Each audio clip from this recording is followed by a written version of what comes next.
good musician that took care of the scenery. That's good. You say you recorded over there? Yeah, I produced the session there.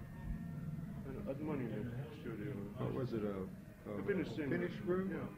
We had a Reggie Young and then we Reggie Young guitar? Yeah, Ray. Great.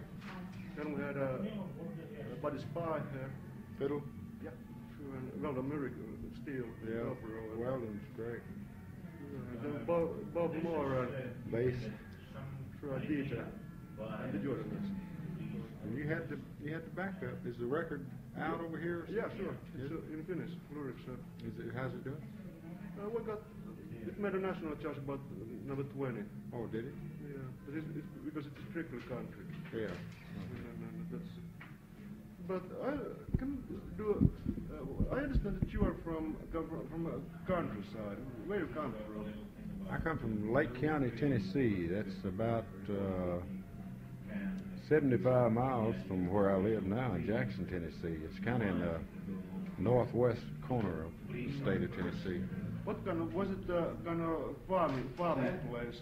Yeah, strictly cotton country, that type of thing, yeah. So I understand you come but from same kind of background, have like a Johnny Castro. Yeah, John was raised on over in Arkansas, but it was actually about 25 miles from where I live. It's separated by the Mississippi River. He was raised on a cotton farm over there, and I was raised on a cotton farm in Tennessee. I think this similarity in our backgrounds and childhood is what made John and I, in the very beginning down at Sun Records, we were really the closest pair there. I was much closer to John than I was, say, Elvis and Jerry Lee and the rest of the guys. Because John and I, we found out quick that, we were raised the same way, and we just hit it off. We've been friends, very close friends, since 1955.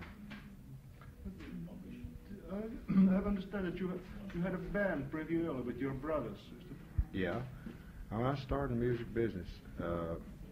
We played around my hometown in Jackson for about 5 years before I recorded. Okay. I recorded my first record in 1954, the last part of 54. At that time I had my two brothers. Jay was the oldest son, and Clayton was the youngest boy. And we had a boy playing drums that plays drums with Johnny Cash now, W.S. Holland. He lived close to us there in Jackson, Tennessee, and he'd been playing the clubs and things with us. So when we went to Sun Record Company, he was the drummer. There was 4 of us. How did you learn to know about Sun Records? Well, I heard a record by Elvis, Blue Moon of Kentucky, on the radio. And I knew then that somebody was recording the kind of music that we were playing. Up to that point, I'd sent tapes all over the country and nobody would listen to them. But when I heard that, I knew that I had a chance. So I just took off to Memphis and I asked service station guys where it was. I finally found the little studio, and I walked in and told them who we were and that we'd come to make a record. And he told me after that, he said, I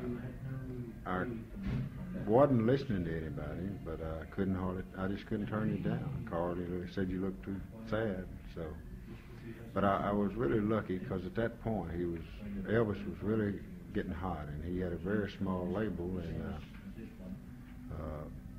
he wasn't listening to any new singers at the time. He listened to me, so I was very fortunate that he didn't say no. If he had, I probably would have still been working at the bakery in Jackson.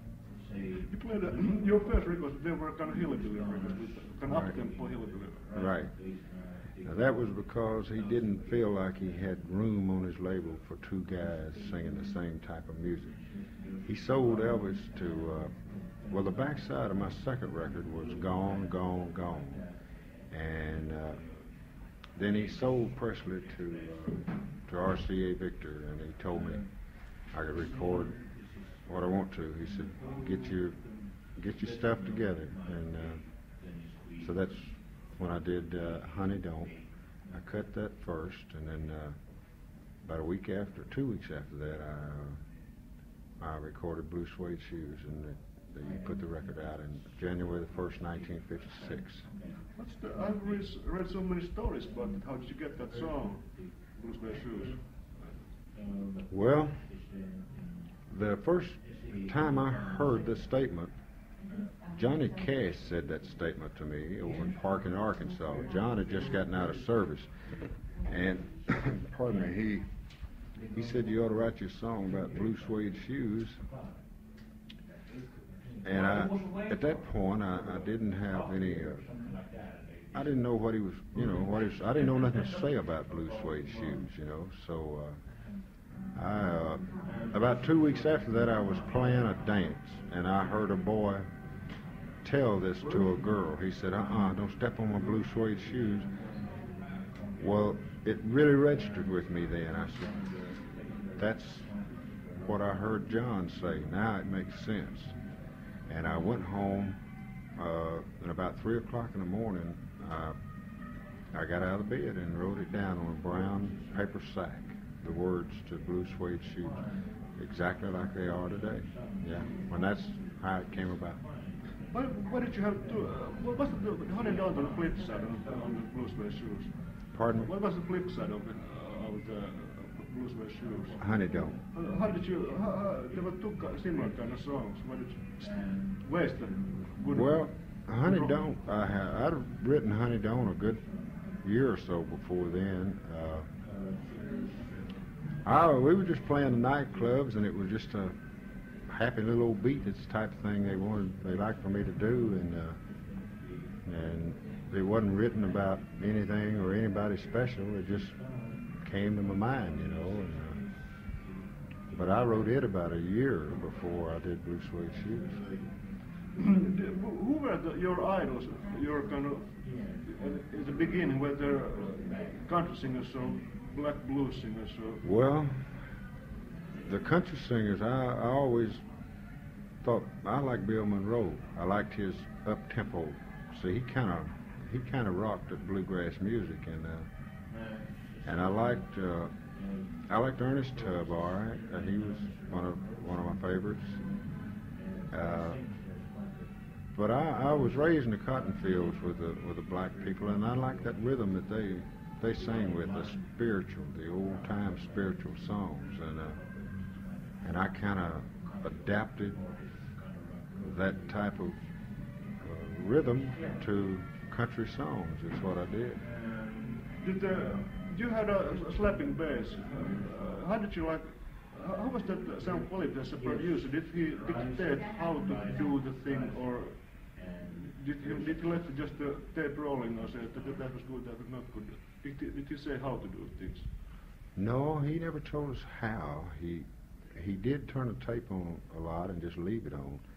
Now, a lot of the slap we got on the bass back in those days, my youngest brother Clayton would loosen the top bass string. He never used it much anyway, so it'd give him a click, when he'd play. But Sam would just turn it on, and he'd say, well, you guys satisfied? We'll listen to him. And you go in there and listen to him back, and then you pick out, just pick out the one you thought was the best. And that's the way I really like to record. Sometimes your guitar style sounds a little bit kind of like a blues. So did you listen to the WDIA or B.B. King there? Well, yeah, I listen to a lot of the old blues guys play. I like their playing. I always have, yeah. And I kind of put some of the blues with the country style picking, yeah. I dig, I like old John Lee Hooker. I like Muddy Waters. I like Chuck Berry's style playing too. By the way, did you and the other son, did you tour together? Yeah. What kind of tours you had? Well, in 1955, a fellow by the name of Bob Neal was a disc jockey at WMPS in Memphis, And Bob was the manager then of Elvis, Johnny Cash, Jerry Lee Lewisin, myself. And he booked schoolhouses and gymnasiums and all this type of thing around Arkansas, northern Mississippi, Kentucky and Tennessee.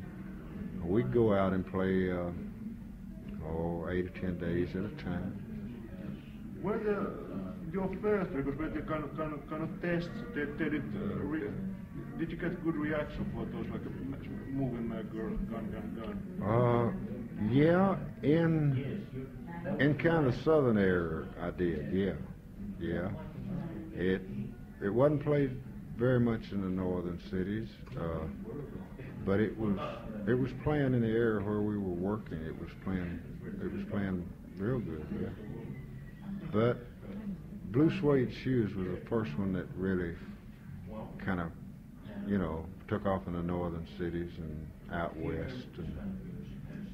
But the first two that I had played quite well in the southern cotton belt, they call it there. Yeah. When did you get your first Cadillac? My first Cadillac? It was in April of '56. Yeah, see, I was on my way to do the Perry Como show, and I had a very bad car accident. And I would have been the first rock and roll artist to have been on national television at that time. That was before Elvis was ever on. And we had a very serious car accident. It killed the fellow we hit. And my brother Jay died as a result of that wreck. And of course, I got my neck and shoulder broken up, and I was kind of out of it for about 6 months, but it was right after I got out of the hospital that I got my first Cadillac. Yeah. But did Elvis cover pretty quickly that Blue Suede Shoes? No, not really. I came out with it January the 1st in '56, and Elvis recorded it probably in about April. I had us already sold over 1 million records when he cut it. How much it has sold now? Do you have you got any figures? Well, it's in singles. My record of it sold over 2 million. Elvis sold over 1.5 million of the EPs that he had it on, and it's been recorded in about 12 million selling albums. 4 of them by Elvis, John Lennon, Jimi Hendrix, Ry Heap, Johnny Rivers, and this has all been done like in the last 10 years. All together, there's been 5 or 6 million Blue Suede Shoes. So. How do you like the covers of that song?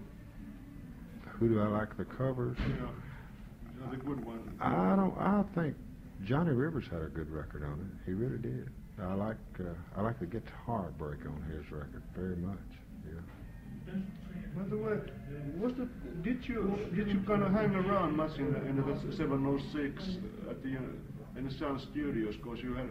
Oh yeah, everybody did. Yeah. Back then, it was a gathering place when whoever was recording, we'd go down and just sit in there and watch them record.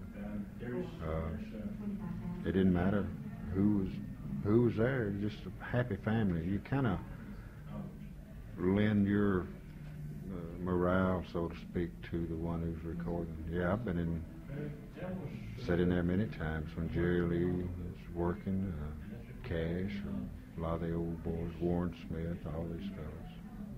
Did he always come back after he signed to us here? Oh yeah, he'd come back quite often. Yeah.